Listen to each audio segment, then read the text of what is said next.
Syllab et Canal B vous présentent tout un frémissement culturel qui commence par les croyances les plus naïves. Pop, pop, pop, pop, pop, pop, pop, pop, pop, pop, pop. Mind. Pop mind. Oui, c'est notre culture. Un esprit pop dans un corps pop, je sais pas si on peut commencer comme ça, mais j'ai choisi de commencer comme ça. Bonjour à toutes, bonjour à tous. C'est le Pop Mind 2024 sur diverses radios, de la Ferrarock, de Radio Campus et de l'Accord Lab en direct de l'Antipode à Rennes, qui héberge pour quelques jours un colloque, un séminaire, un symposium, je sais pas exactement quel terme on pourrait choisir, qui s'appelle donc Pop Mind et qui est mené par, deux structures, notamment l'UFISC, l'Union fédérale d'intervention des structures culturelles, représentée ici sur ce premier plateau par Alban Cogrel. Bonjour Alban. Mais il n'a pas son micro encore ouvert, donc je vais commencer par parler aux dames qui sont sur le plateau aussi. C'est présenté par l'UFISC, mais aussi le CRID, le Centre de recherche et d'information pour le développement. Ça, c'est le poste de Noura Elwardi, qui est coordinatrice générale. Bonjour. Bonjour. Et puis on a aussi, pour commencer ce plateau, deux représentants de l'Antipode qui nous accueillent. Merci de le faire d'ailleurs. Stéphanie Thomas. Et puis, je n'ai pas retenu le nom de Catherine Danielou Lebrun, qui est membre du CA, coprésidente de l'Antipode. Je serai accompagné par Lucie de Canal B, Janice de Syllab à Rennes, et puis aussi Elliot tout à l'heure. Merci à Iris et Quentin pour la réalisation. Stéphanie Thomas, que je vous ai présenté. Bonsoir, bonjour. Je sais pas. Alors, je suis directrice de l'association Antipode MJC Rennes. Qu'est-ce qui fait que l'Antipode était super motivé pour accueillir Pop Mind cette année ? Alors déjà, ça faisait sens avec le projet de l'Antipode, qui est un projet militant, un projet citoyen. Et puis, il se trouve que j'avais quelques accointances aussi avec l'UFISC remontant à mon métier précédent, et que l'occasion se présentant, et en consultation avec le conseil d'administration, on s'est dit que ce serait une bonne idée d'accueillir à Rennes Pop Mind. Le Pop Mind, c'est peut-être pas un événement qui est connu par le grand public, pourtant il est ouvert à tous, cet événement-là. Est-ce que vous étiez entre les organisateurs seulement pour ces premiers 2 jours de Pop Mind cette année, Alban ? Alors, ça marche. Si, ça y est, ça marche. Oui, bonjour à toutes et tous. En fait, on va dire que les personnes présentes à Pop Mind relèvent en tout cas, sont le fruit de la diversité de ce que représentent nos organisations, et en fait on retrouve beaucoup d'acteurs artistiques et culturels qui font partie, qui sont membres des organisations de notre union, généralement des structures associatives en grande partie, des acteurs citoyens, militants qui s'engagent tous les jours en fait sur leur territoire pour pouvoir porter cette dimension artistique et culturelle. Et c'est vrai que cette année ça prend une couleur particulière, puisqu'en fait on a vraiment œuvré ensemble avec le CRID sur une perspective de convergence pour pouvoir permettre à ce que ce Pop Mind soit aussi un espace d'expression citoyen sur une diversité de sujets qui traversent les champs sociaux et culturels. Lucie ? Il faut redire que le CRID, donc le Centre de recherche et d'information pour le développement, porte à un autre événement qui s'appelle le Festisol, le Festival des Solidarités, qui a lieu plutôt à l'automne, mais donc on vous retrouve là pour porter quand même les couleurs de cet événement. Oui, exactement. Le CRID, c'est un réseau d'organisations de solidarité internationale et d'éducation populaire qui œuvre en France pour des actions de solidarité internationale, du coup sur les territoires et en lien avec leurs partenaires un peu partout dans le monde. Et un des projets phares que le CRID porte depuis plus de 25 ans, c'est le Festival des Solidarités. C'est organisé partout dans les territoires par des organisations de solidarité internationale et d'éducation populaire, et ça vise à travailler avec les populations un peu partout sur différents enjeux. Il y a une thématique chaque année. La thématique cette année, c'est environnement et droits des peuples. Et en fait, chaque année, le CRID organise une rencontre des acteurs du Festival des Solidarités. C'est un temps de rencontre de notre réseau, de formation sur les enjeux, de la thématique qui sera choisis chaque année. Et du coup, on a travaillé avec les acteurs de l'UFISC dans le cadre de nombreuses autres rencontres, notamment par exemple au moment des universités d'été, des mouvements sociaux qu'on co-organise avec Attaque tous les 2 ans. Et on s'est dit que à la fois le contexte de montée de l'autoritarisme et de difficultés en fait rencontrées par nos différents réseaux, et à la fois l'envie d'approfondir les liens, c'était une belle opportunité de mutualiser du coup PopMind avec la rencontre nationale des acteurs du Festisol.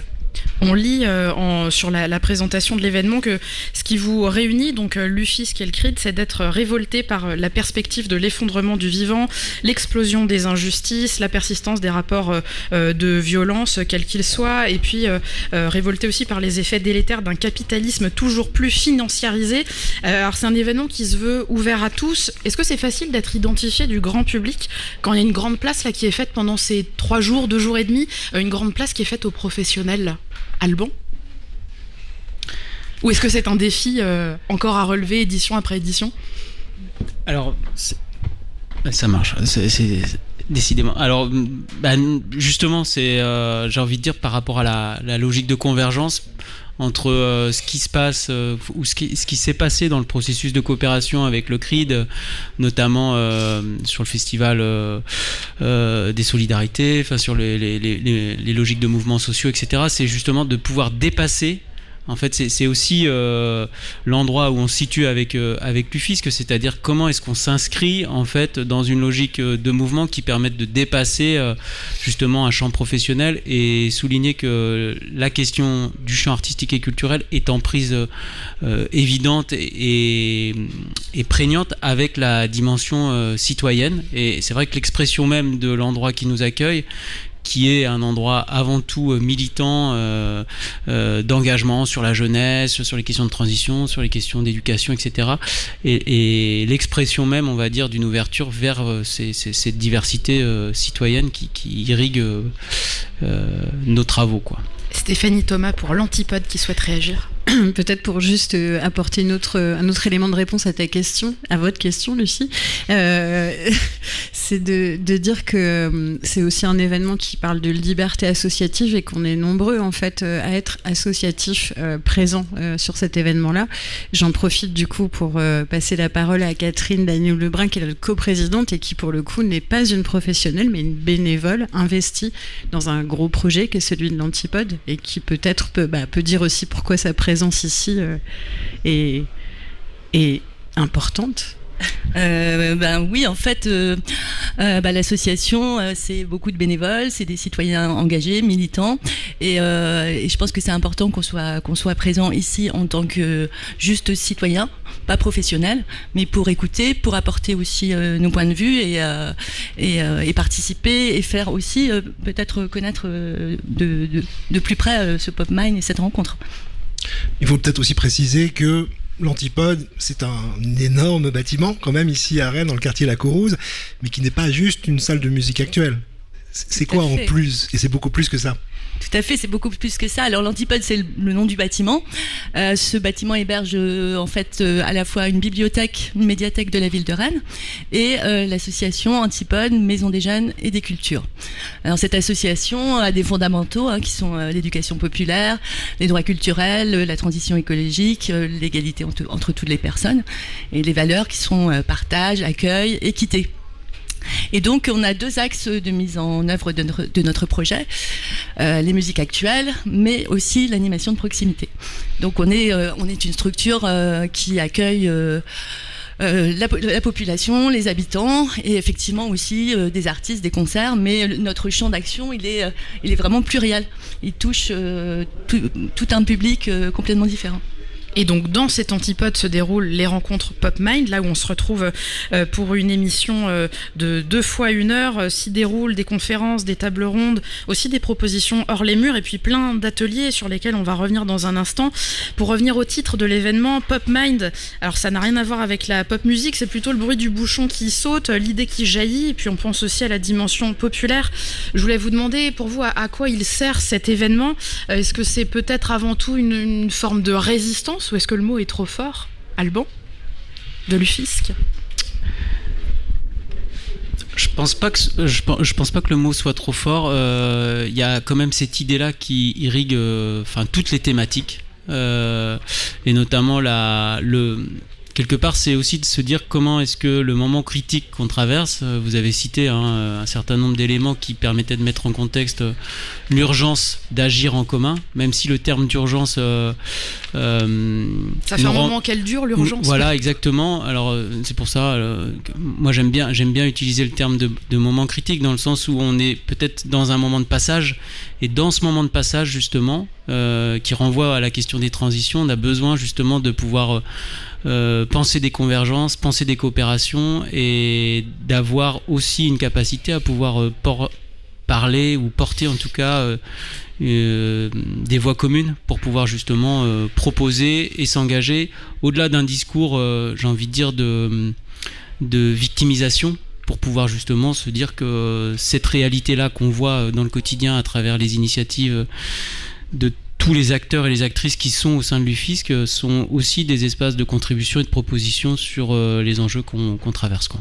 Noura Elwardi pour le CRID, Centre de recherche et d'information pour le développement.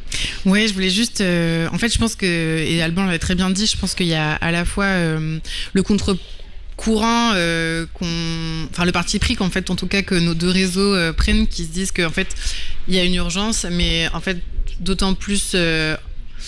compte tenu de ce contexte d'urgence, il y a besoin de prendre du temps ensemble, comprendre ce que fait chacun pour se donner de la force, pour renforcer le pouvoir d'agir, pour à la fois visibiliser les utopies et les constructions d'alternatives qui existent déjà sur les territoires, et à la fois, évidemment, comment résister face aux divers obstacles qu'on a à affronter.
j'ai fait.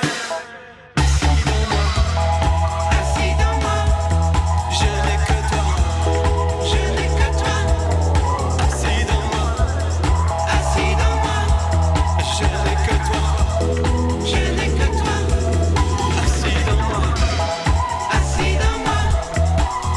Il semblerait que Manuel Géné, qu'on écoutait à l'instant avec le titre Terreau, soit lui aussi pas mal préoccupé par l'état de son village, de son pays, de sa région européenne, du monde, hein, de tout en fait. Oui.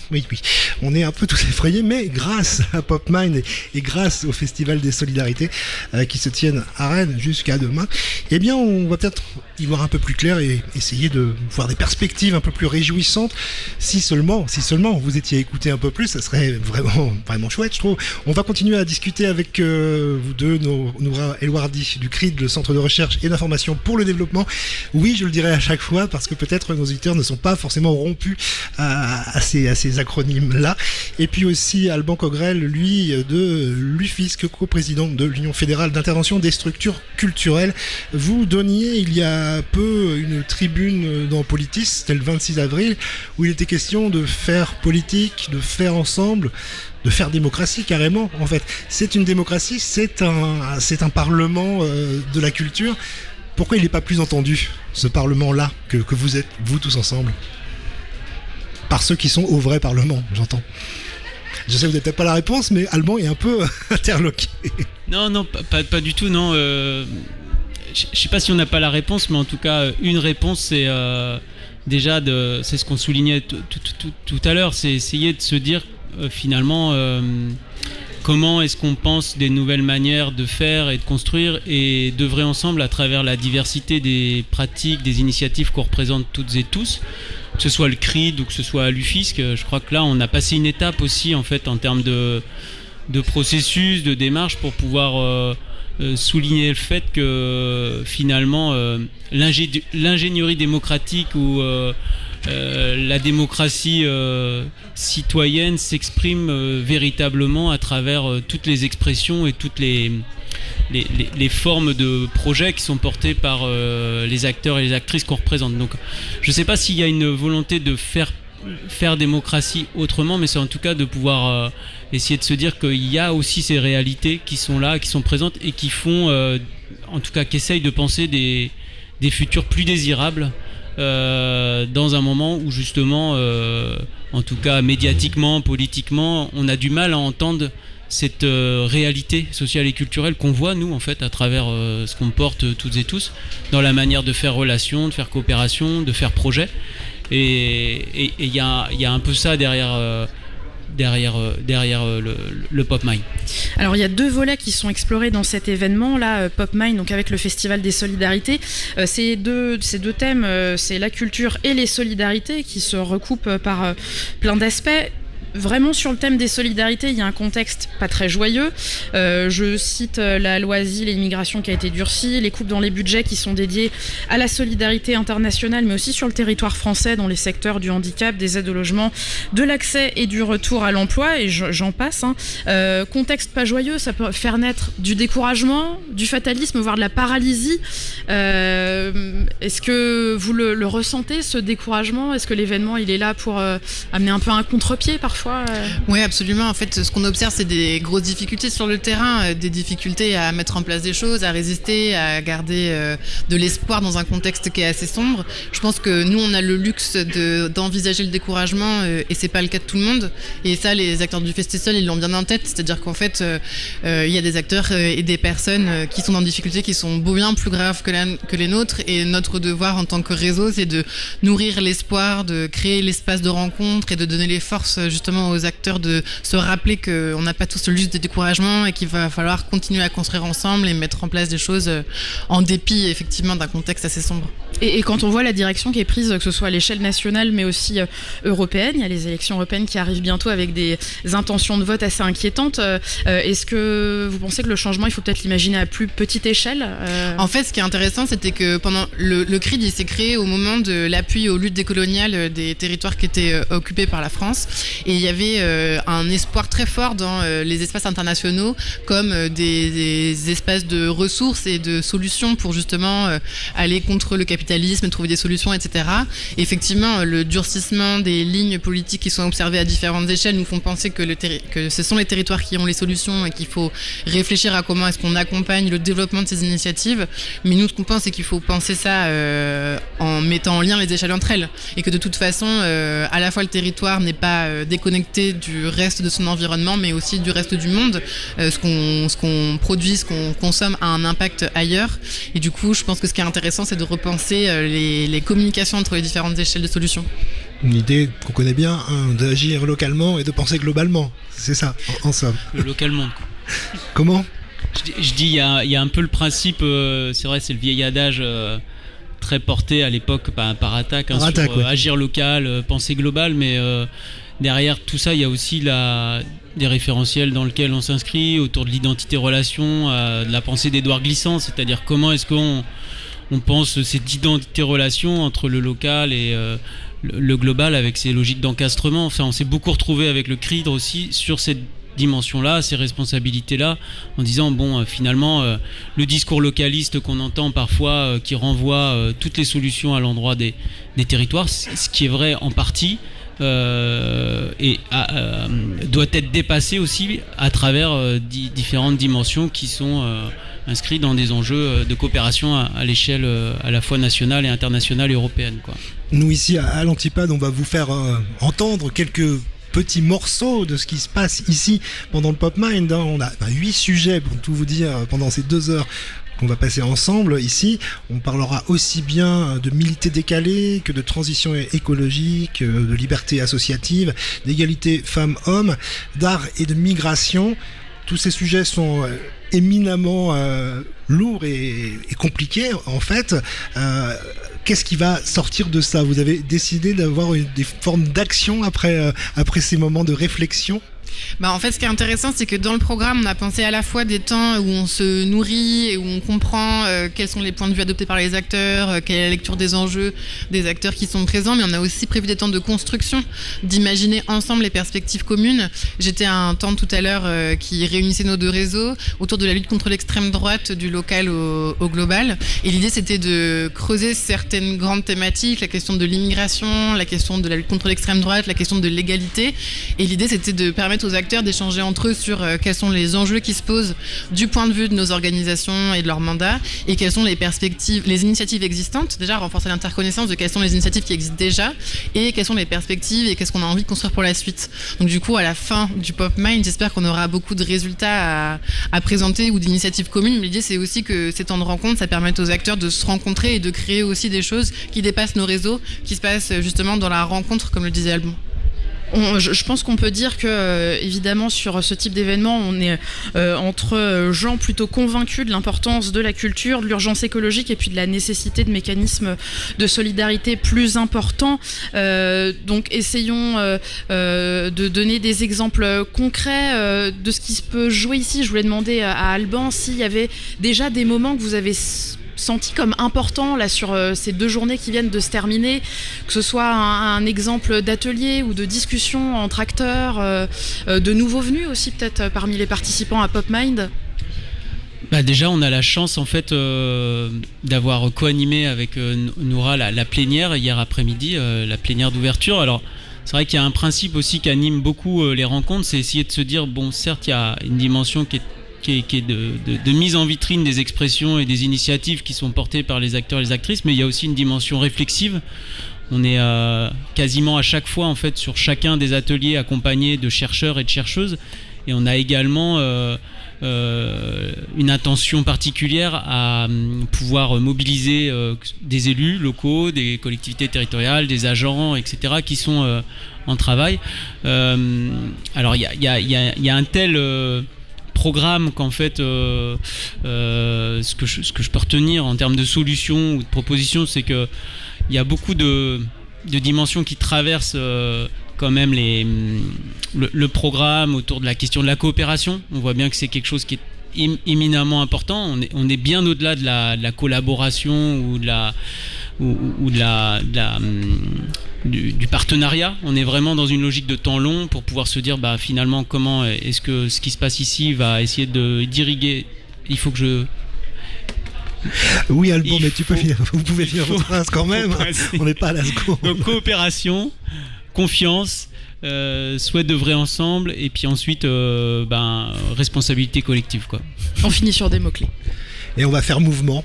Et on va faire ensemble. Merci à vous. Merci à Noura du CRID, Centre de recherche beaucoup. et d'information pour le développement. Merci Alban de la Fédération. Non, pas pour ce titre-là. Merci à vous. Aujourd'hui. Merci beaucoup. De l'Union fédérale d'intervention des structures culturelles. Petite pause avec une migrante, une exilée. Elle l'a choisi pour la culture. C'est beaucoup plus simple comme ça. Maintenant, on écoute Françoise Breu sur son album Vif.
Françoise Breu, à l'instant, extrait de ton dernier album Vif. Elle nous emmenait avec les fées de la forêt Voodoo Elfen. On poursuit cette émission en direct de l'Antipode à Rennes pour vous faire vivre des moments de ces rencontres entre PopMind et Festival des Solidarités Festisol. On va poursuivre avec maintenant un autre sujet, c'est Elliot de Syllab. Bonjour Elliot. Bonjour. Qui va parler avec Thomas Renaud, chargé de mission mobilisation et analyse. Attention, c'est extrêmement précis. Au CRID, toujours le Centre de recherche et d'information pour le développement. On va parler d'art et de migration et puis de parlement de rue, il me semble. Effectivement, puisque vous avez mené un atelier qui s'appelait L'art au service de la revendication politique des personnes concernées, l'exemple du parlement de rue pour d'autres politiques migratoires, et donc on va parler de ce parlement de rue, et vous avez à cette occasion du coup projeté un doc qui a parlé de cette création, de la représentation du parlement de rue. Thomas, est-ce que vous pouvez nous dire ce que c'est ce parlement de rue ? Ouais, donc le Parlement de rue pour d'autres politiques migratoires, c'est une mobilisation et sensibilisation qui est née dans le contexte de la lutte contre la loi Asile et Immigration, donc de 2022 jusqu'à janvier 2024 avec l'adoption de la loi, et qui visait en fait à faire entendre directement la voix des personnes concernées par cette loi, la voix des personnes sans papier, la voix des personnes exilées qui sont trop peu entendues dans le débat public tout le temps. Et donc en fait, elles ont, avec l'appui d'associations et de syndicats, elles ont construit elles-mêmes, en partenariat avec la compagnie de théâtre Nage, Nous n'abandonnerons jamais l'espoir, une pièce de théâtre qui expose leur vécu, leurs expériences et leurs revendications politiques, puisque l'idée qu'on a, c'est que les personnes exilées, les personnes sans papier ne sont pas que des personnes qui témoignent, mais des personnes politiques qui portent des idées politiques et des projets politiques. Quand je disais autour du Parlement de rue, il y avait l'idée de se réapproprier le discours public qui était accaparé souvent par l'extrême droite. Et c'est l'idée de redonner la parole, le Parlement de rue. C'est exactement ça, c'est que les personnes exilées parlent elles-mêmes, qu'on les entende et qu'on écoute ce qu'elles ont à nous dire et les projets, les revendications qu'elles ont. Et donc là, on l'a fait par la voie du théâtre, puisque en fait sur la thématique migration, on observe souvent que c'est assez difficile d'accéder aux personnes, de mobiliser, de toucher les gens. Et donc on s'est dit on va passer par l'art, par le théâtre, et donc cette compagnie de théâtre militante Nage qui a accompagné tout le processus d'écriture collective qui s'est passé par l'improvisation des scènes à partir du vécu des personnes exilées qui ont participé. Donc c'était soit des collectifs de personnes exilées ou les collectifs de sans-papiers de la région parisienne. Je reviens sur cet échange, atelier, je sais pas comment on peut le nommer, qui a eu lieu pendant PopMind. Vous avez projeté un film, est-ce que tu peux nous parler de ce film et de ce documentaire autour du Parlement de rue ? Ouais, donc ce film il a été réalisé par Antonio Amaral de façon bénévole, et c'est un réalisateur qui accompagne beaucoup les luttes de sans-papiers. Et donc dans ce film de 42 minutes, qui est un film documentaire, on voit des entretiens avec les personnes qui ont participé, tout le processus d'écriture, de création, de répétition, et enfin la pièce qui a été jouée le 1er juillet 2023 sur une place à Paris, juste derrière l'hôtel de ville, donc dans l'espace public. Ça dure combien de temps une pièce comme ça ? La pièce a duré une vingtaine de minutes et elle revenait sur différents sujets, notamment l'asile, l'enfermement, les conditions de vie, l'attente en préfecture pour les demandes, et plus généralement, en fait, tous les sujets qui ont été abordés sont les sujets que les personnes exilées voulaient porter, voulaient montrer aux gens, et c'est un documentaire qui est assez frappant et qui est aussi disponible maintenant sur le site internet du Parlement de rue avec tout un kit d'animation pour que n'importe qui en fait puisse s'en saisir, le projeter, et que ça engendre des discussions un petit peu partout. Je voyais même que vous nommez ce kit de réplication, donc on peut s'approprier cet outil et reproduire chez soi, dans sa ville, dans son territoire, un Parlement de rue. En fait, il y a deux kits différents. Il y a un kit d'animation qui permet d'animer des discussions, des débats en accompagnement du documentaire, et donc un kit qui est fondé sur les méthodes d'éducation populaire. Et il y a un autre kit qui est donc le kit de réplication, dans lequel on revient sur tout notre processus de création, les leçons qu'on en a tirées, les conseils qu'on peut donner pour qu'il puisse y avoir des parlements de rue qui fleurissent un petit peu partout à l'initiative de collectifs, d'associations, de personnes exilées. Et là, il y a notamment 2 parlements de rue qui vont être joués en 2024, un à Orléans et un à Nancy. Est-ce qu'il y a des effets ensuite après un Parlement de rue qui est joué quelque part ? Est-ce qu'on tire des solutions concrètes d'un Parlement de rue ?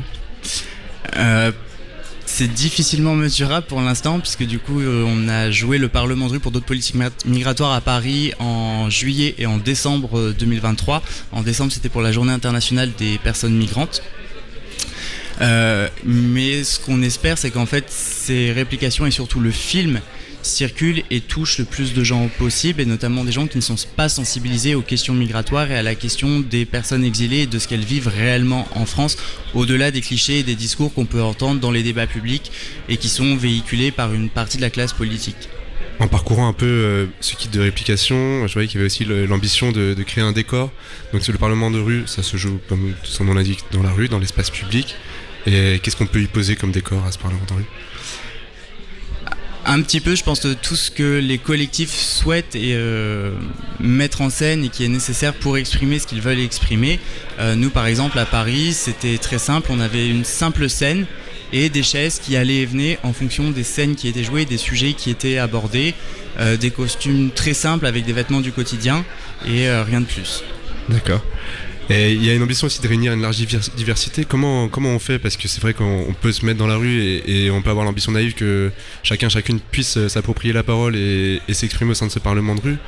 Mais finalement, c'est quand même assez difficile d'avoir cette large diversité qui soit représentée. Ouais, complètement. Nous, le premier Parlement de rue, on pense qu'on a plutôt touché un public déjà sensibilisé qui a entendu parler de notre initiative via les réseaux où les gens parlent de migration.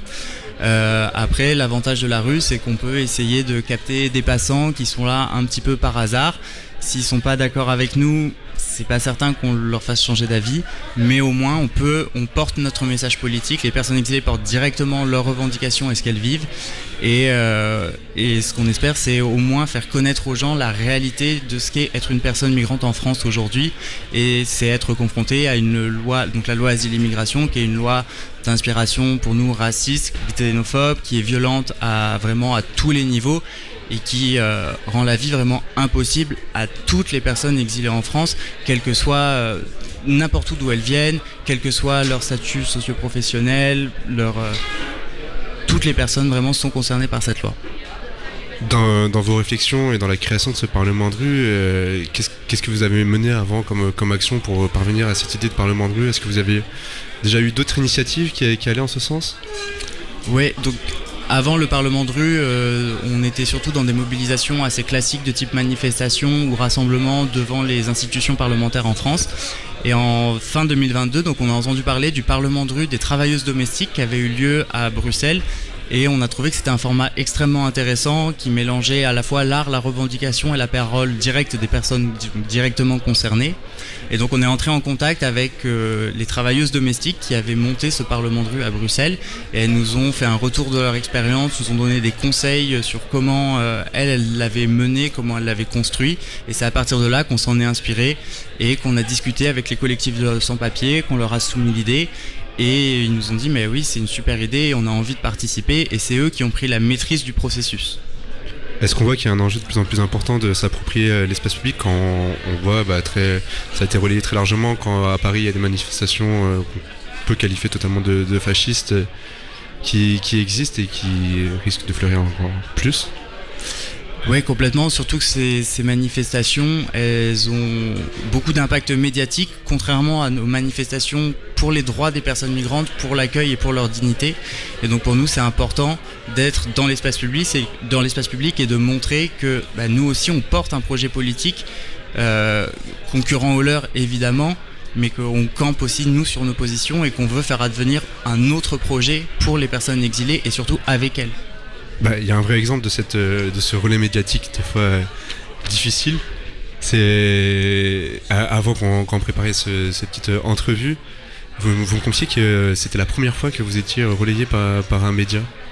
Ouais, on a envoyé l'information à Save the Date sur le Parlement de rue à de nombreux médias, principalement des médias écrits, et on a eu très très très peu de retombées médiatiques, très peu de journalistes qui se sont intéressés à cette initiative, malheureusement. Et comme par hasard, c'est des médias associatifs qui s'intéressent évidemment au Parlement de rue. Peut-être il faudra aller le faire, ce Parlement de rue, dans les rues de BFM TV, de LCI, de TF1 ou de CNews, mais bon, je sais pas si ça serait bien accueilli par ces gens, mais et pourquoi pas, l'idée est lancée. On va le faire peut-être, comme ça les médias seraient juste à côté de vous. Merci beaucoup Thomas Renaud, chargé de mission donc mobilisation et analyse au CRID et membre du Parlement de rue. Je le dirai encore une fois, mais le CRID, on en parlera pendant toutes ces 2 heures, c'est le Centre de recherche et d'information pour le développement. Merci Elliot, on te retrouve parmi nous encore pendant Je suis encore avec vous jusqu'à la fin. Tu seras aux commandes de la 2e heure de cette émission en direct de PopMind et du Festisol ici à l'Antipode à Rennes.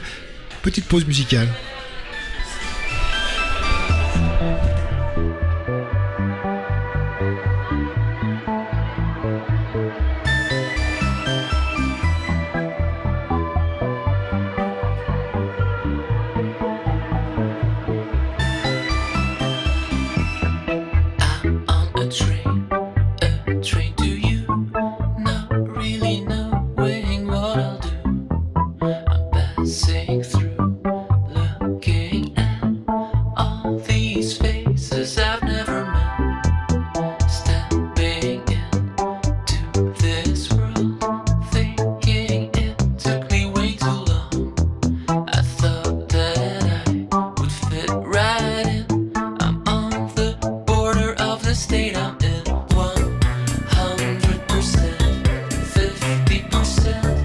Completely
À l'instant, vous entendiez Boris Pupul, juste après cette discussion autour de art et migration. Bah lui, il est parti de Hong Kong pour arriver en Belgique, à Bruxelles.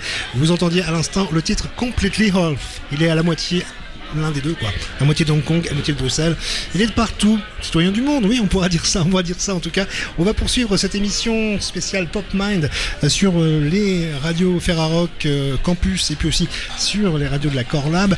On est ici à l'Antipode en direct et puis je vais passer la parole maintenant à Janice de Syllab Arène pour rencontrer Pépita Carr, coordinatrice du Centre international des théâtres itinérants, CITI. Voilà un acronyme qui est facile à retenir.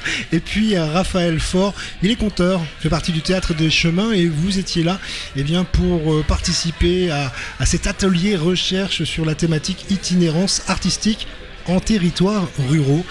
Janice, c'est à vous. Oui, merci. Bonjour Raphaël Faure et bonjour Pépita Carr. Bonjour. Bonjour.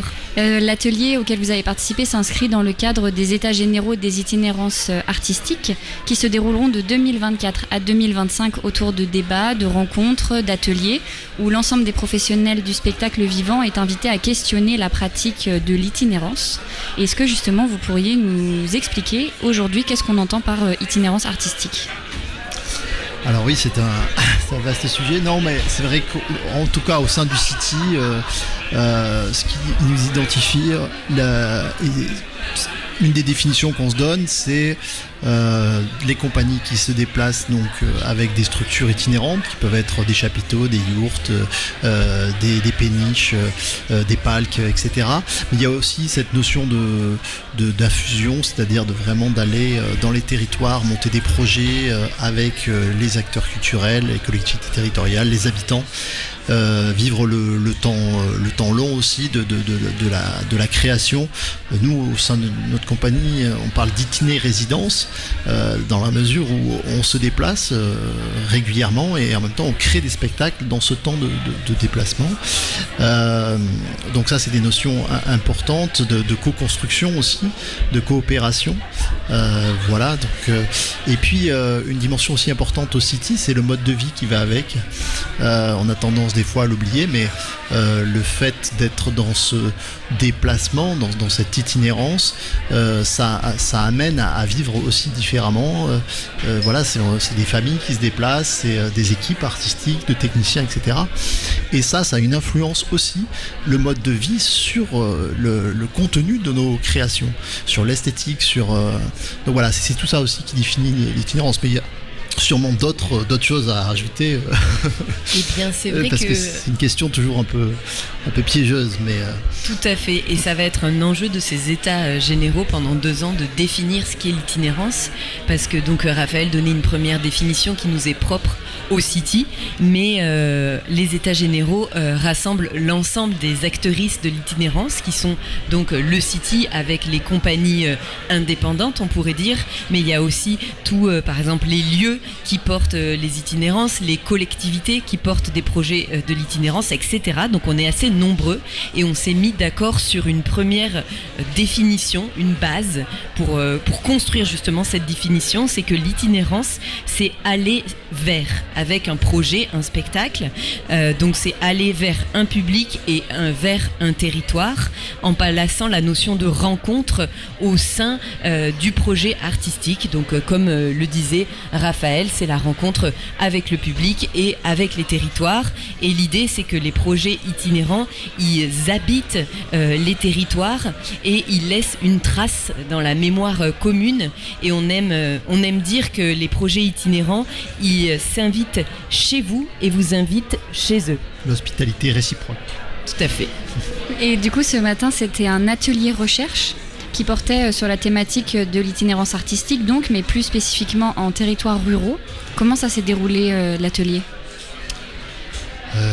Il y avait trois ateliers, puis tu peux en parler un peu plus que moi, parce que tu étais dans l'organisation.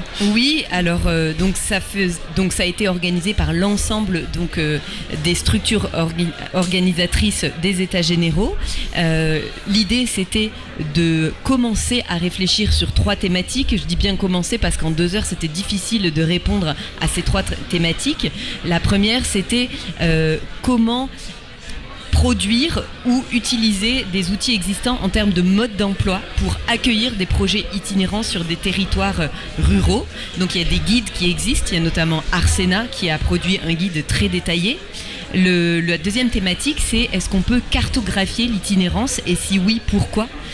Quelles seraient les utilisatrices d'une carte de l'itinérance ? Pourquoi ? Quelle est la force de cartographier l'itinérance ? Et le troisième atelier, c'était de mettre en avant les coopérations autour des projets itinérants, parce qu'une des spécificités des projets itinérants, c'est que ça se fait pas seul. C'est-à-dire qu'une compagnie ne va pas faire seule son projet. Une compagnie va être en lien avec une collectivité, avec des associations, avec des habitants et habitantes, et inversement, un lieu qui veut faire un projet itinérant doit se mettre en lien de nouveau avec une compagnie, une collectivité, une association d'élus, etc., etc. Moi, j'étais justement dans ce 3e atelier. C'était intéressant parce qu'on avait des témoignages d'acteurs très différents, mais qui s'entendaient sur cette notion d'itinérance, malgré tout. Premier exemple, c'était donc des CDN qui ont une programmation décentralisée, qui sont aussi dans une forme d'itinérance, voilà, avec tout un travail avec la population sur le long terme, parce qu'ils ont des équipes aussi qui sont présentes.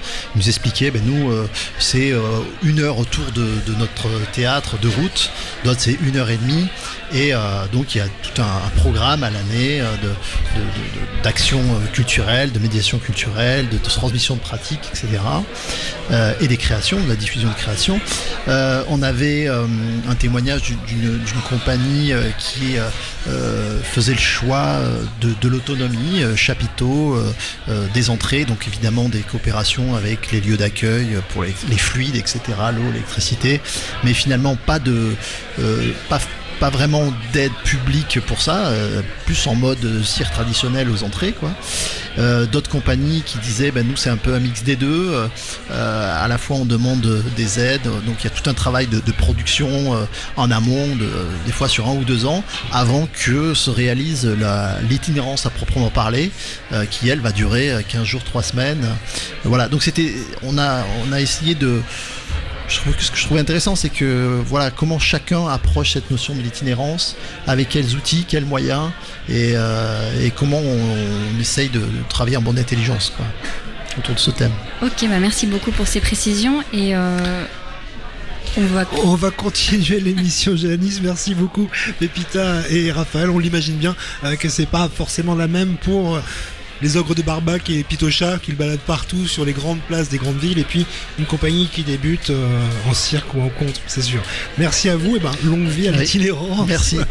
On va poursuivre cette émission, toujours sous les questions de Janice. Normalement, nous devrions continuer à parler de ruralité, finalement, avec nos invités suivants, Stéphane Delvalle et Elisa Morel. Stéphane s'installe sur le canapé, et puis Elisa le rejoint. Stéphane Delvalle, membre de la collégiale du Centre international du théâtre itinérant, mais c'est pas pour nous parler sous cette casquette-là qu'il est ici, mais plutôt parce qu'il est aussi membre de l'UFSIC, toujours cet acronyme que j'adore vraiment, l'Union fédérale d'intervention des structures culturelles. Voilà. Quant à Elisa Morel, vous êtes chargée de mission à la coordination du réseau à France Festival. Je laisse Janice poursuivre la conversation, la commencer même avec nos invités. Oui, merci. Alors pourquoi aujourd'hui parler de culture et de ruralité dans le cadre de PopMind? Parce que le 22 janvier dernier, le ministère de la Culture a lancé le Printemps de la ruralité, qui est une grande concertation nationale sur la vie culturelle en milieu rural. Et à l'issue justement de cette consultation se tiendront les assises nationales de la culture en milieu rural pour en présenter les résultats et valider une feuille de route visant à renforcer la place de la culture au cœur des territoires ruraux. Donc l'UFISC, comme tu l'as dit tout à l'heure, à travers un dossier a apporté sa contribution qui s'intitule « Pour une culture de la diversité et de la solidarité en territoires ruraux ». Et donc pour en parler, on vous accueille Stéphane Delvalle, donc membre de l'UFISC, et Elisa Morel, donc chargée de coordination du réseau France Festival. La question de la culture en milieu rural, elle a été mise sur le devant de la scène par le ministère de la Culture. Comment est-ce que l'UFISC et France Festival ont vécu ce coup de projecteur ? Alors, au niveau du fisc, effectivement, mes collègues ont expliqué au niveau du City juste avant, donc je ne reviendrai pas là-dessus. Moi, je représente effectivement le City en tant que membre du CA du fisc. Et l'intérêt, je trouve, par rapport à toutes ces réponses, c'est que la force de l'UFISC, c'est toutes les différentes structures qu'on représente. Et donc, ce qu'on a pu défendre aujourd'hui par rapport à toute cette question de notre contribution, c'est différents points pour permettre l'application de futures politiques. Mais on peut peut-être rentrer dans le détail après. Je sais pas comment. Est-ce que tu veux rajouter quelque chose ? Est-ce que vous voulez rajouter quelque chose, Elisa ? Oui. Nous, à France Festival, comme on l'a vécu cette mise en lumière de la culture et ruralité, on était déjà en travail sur cette question à France Festival. En fait, déjà l'année dernière, nos adhérents avaient envie de travailler sur la spécificité des festivals en ruralité, parce que c'est un sujet qui est vrai, nous n'abordions pas dans nos études jusque-là. Ils ont voulu travailler à cette question. Nous avons donc organisé un groupe de travail qui a réuni 25 festivals, adhérents à France Festival ou non, qui ont lieu sur tout le territoire national et qui sont issus de disciplines différentes, avec des modèles économiques variés et de toute taille également, du plus confidentiel au plus grand festival. Et donc on était déjà en marche sur ces questions-là. Et ce qui nous a permis aussi de concevoir une étude scientifique sur la question. On a confié à 3 chercheurs, Julien Audemars, Aurélien Jacquan, Emmanuel Négrier ainsi qu'Edwige Millery, une étude spécifique sur les festivals en ruralité, dont je pourrais peut-être parler tout à l'heure. Donc on était déjà sur un travail en cours et on a été très heureux de voir que le ministère qui se saisissait déjà de cette thématique s'en saisit d'autant plus, et on espère être écouté par le ministère. Parce qu'aujourd'hui, du coup, avait lieu dans le cadre de PopMind une table ronde dont le but était l'échange autour des différentes contributions justement à cette initiative gouvernementale que sont les printemps de la ruralité. Vous s'était inscrit pour trouver collectivement de nouvelles pistes de politique publique. Donc comment ça s'est passé concrètement cette table ronde aujourd'hui ? Alors on avait différents intervenants donc de l'UFISC qui ont apporté des témoignages très concrets sur ce qu'ils font en fait sur le terrain et qui s'appuient aussi sur justement tout un travail qui a été fait sur la ruralité par l'UFISC depuis des années, puisqu'en fait il y a eu tout un premier programme Grégoire Pateau qui animait justement la table ronde, a fait tout un premier travail autour d'Agiter, qui était autour du maintien des jeunes en milieu rural et ainsi de suite. On a eu derrière là tout un travail en ce moment qui se fait sur les politiques culturelles de territoire, les PCT, les projets culturels de territoire, pardon. Je suis désolé à force. Tous ces acronymes et la journée commencent à fatiguer. Voilà. Et donc l'idée c'était d'avoir des témoignages concrets pour appuyer les recommandations et les préconisations qui sont faites par l'UFISC à l'heure actuelle. Et si je peux reprendre un peu sans faire une liste à l'après-vert, mais je pense que c'est quand même important. Il y a notamment l'idée dans les contributions de l'UFISC très concrètement, c'est de sortir de tout ce qui est cette logique d'appel à projet. Pour avoir des vrais accompagnements pluriannuels d'objectifs, c'est renforcer tout ce qui aide à l'emploi, parce qu'en fait on a des réels besoins là-dessus. C'est soutenir la montée en compétences des différents acteurs, en fait, tout simplement. L'appui des réseaux, puisque l'UFISC est un réseau de réseaux, donc on a vraiment toute cette notion-là, développer et accompagner une vraie ingénierie culturelle de territoire partagé et co-construire l'action publique sur les territoires. Tout ça, vous pouvez le retrouver sur le site des ruralités, ce qui permet d'avoir... voilà, et après, il y avait des échanges et des exemples un petit peu entre nous. Et après, la deuxième partie du plateau, c'était avec les représentants du ministère et de certaines collectivités, notamment l'association Cultureco qui travaille au niveau du département. Et on avait un représentant élu de la ville de Rennes, l'adjoint à la culture de la ville de Rennes, si je dis pas de bêtises. Voilà, et ça, en fait, c'est une façon de montrer concrètement le travail aujourd'hui que nous on préconise en milieu rural, c'est-à-dire comment on se met tous autour de la table, comment on construit. C'est-à-dire que je pense que ce qui ressortait de tout ça, c'est pas descendant, c'est-à-dire qu'en fait on veut travailler avec l'habitant. Le vrai boulot, il se fait là. En fait, c'est comment on met les habitants, les associations locales, les collectivités publiques, les structures qui portent, que ça soit des compagnies comme nous, que ça soit des festivals, que ça soit trouver les points communs et montrer comment on arrive aujourd'hui à travailler ensemble. Et voilà, on nous demande effectivement d'une certaine manière des préconisations, mais je pense qu'en fait aujourd'hui nous on est prêts, nous ce qu'on veut c'est de l'argent pour faire les choses, quoi. C'est-à-dire qu'à un moment donné, ça fait des années que les préconisations on les donne à plein d'endroits, et donc voilà, just do it quelque part, quoi. Oui, parce que j'allais vous demander quelles étaient les prochaines étapes de votre travail sur la culture et la ruralité, notamment ensemble, France Festival et puis l'UFISC. Donc nous on attend les assises de la ruralité avec impatience, voir si nos préconisations vont être écoutées, et on continuera notre travail de toute façon main dans la main avec l'UFISC, nous l'espérons, et on continuera ce travail-là pour défendre les festivals en ruralité. Merci beaucoup. Et on verra bien ce qui se passera après le printemps des ruralités, s'il arrivera vraiment cet été-là. C'est bien la bonne question. C'était la question. Merci à vous deux, Elisa Morel et Stéphane Delvalle, d'être venus nous parler de ce qui s'est dit aujourd'hui dans le cadre de PopMind avec le Festival des Solidarités ici à l'Antipode de Rennes. On arrive à la fin de cette première heure. Merci évidemment Iris et Quentin à la technique, Lucie, Elliot, Janice pour les interviews. Je passe le micro dans une minute à Elliot. Si vous êtes des nôtres pour la deuxième heure, eh bien vous êtes les bienvenus évidemment. Sinon vous écouterez ça plus tard en replay sur le site de votre radio campus, Ferrarock ou bien Corlab. Merci à toutes de nous avoir reçus. Merci Antipode évidemment. Et puis merci Xavier de la Ferrarock pour la coordination en compagnie de quelques émissaires aussi de Syllab à Rennes. Je crois que le générique est en passe d'être envoyé. Donc on se retrouve très bientôt sur vos radios. Merci et à bientôt.